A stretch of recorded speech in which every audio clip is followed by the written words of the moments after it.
A group of Congress leaders today officially joined BJP during a program in Shillong. The Congress leaders who joined BJP today are former General Secretary of Meghalaya Pradesh Youth Congress, Dr. Wansanbor Lingwi, Meyalam Kharmalki, and L. Nathan Rentatiang.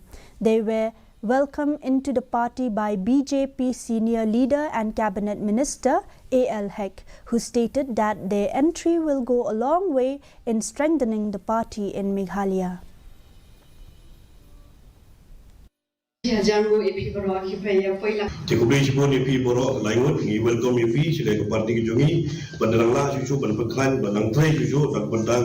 Kajing klaim nara kajing mata parti ke BJP ke jungi kumlo bahwa berpengkhe you arpo